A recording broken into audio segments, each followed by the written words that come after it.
I was at Kmart to apply for a job. I walked down one of the aisles to find the manager when this woman hits the heel of my foot with her buggy and then hits my shoulder. She then calls me a nasty, trashy white bitch and tells me to get the hell out of the way. This pissed me off, so I cussed her out loudly and angrily. The manager came over and said that since I was causing such a loud disruption, that I was banned for life. I left and got into my car and waited. About 10 minutes later, she came out and got into her car. I started following her to every place she went the rest of the day and making notes about what I was going to do to her. After her last stop to a gas station, I followed her home. I parked a few houses down and made a few more notes before I left. I went home and started planning. I went to my basement and grabbed my usual items and some extra and left to go back to her house. When I arrived on her street, I parked a few houses down and started walking down the sidewalk. As I was coming up to her house, I seen she was just getting home again. I stood behind a tree waiting for her to go inside.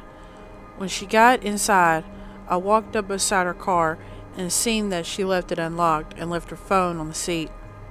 I thought to myself, this is going to be a lot of fun. I opened her passenger door and grabbed her phone and noticed she had a contact labeled "My House," so I called it. She answered the phone and I started laughing, then hung up. I heard her yell from inside, so I put the phone back and left the door open. She came running outside to her car and I ran inside and hid, waiting for the right moment. She came inside and locked the door. She went into the kitchen and ran some water. I got up and started looking around. I looked on her side table where she kept her house phone and cut the cord. I noticed a notepad that had a number labeled "My New Cell Number." So I got out one of my mini phones and started to text her phone when I heard her coming into the living room.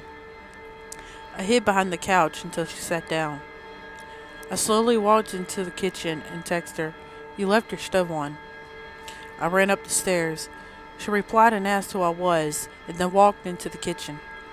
I texted her back and told her that she had a broken window in her upstairs bedroom and then shattered the glass.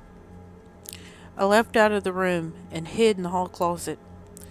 She came upstairs and went into the room and screamed.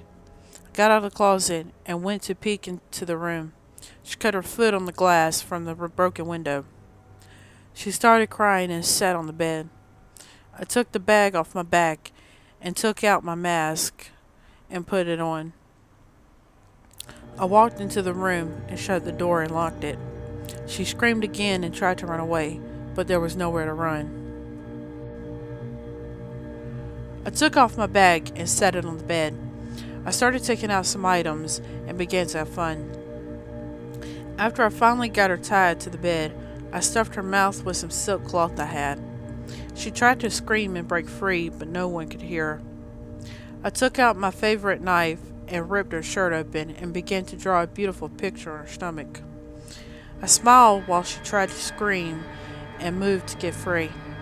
I told her this is what happens when people are rude to me or other psychotic people like me. I walked out of the room and went to her bathroom and started looking around for some rubbing alcohol. I finally found some and went back to the room and poured the alcohol on the cuts. I took out my small bone saw and began to cut off her foot. She starts trying to kick free while I was cutting off her foot. I finally get it cut off, and I cut off her pants and underwear and shove her foot in her vagina. I started packing up all of my items except one. I took my favorite knife and began to stab her and then cut her chest open and watched her die. I took the silk cloth and my knife and put it up. I cleaned up everything I touched and used her cell phone to call a contact labeled "My Daughter," and then I left. I got into my car, cleaned myself up a little, and went home. The next morning, it was all over the news. Turns out a prisoner escaped the night before the murder, and they caught him in the same neighborhood, and he got the blame for it. Lucky me.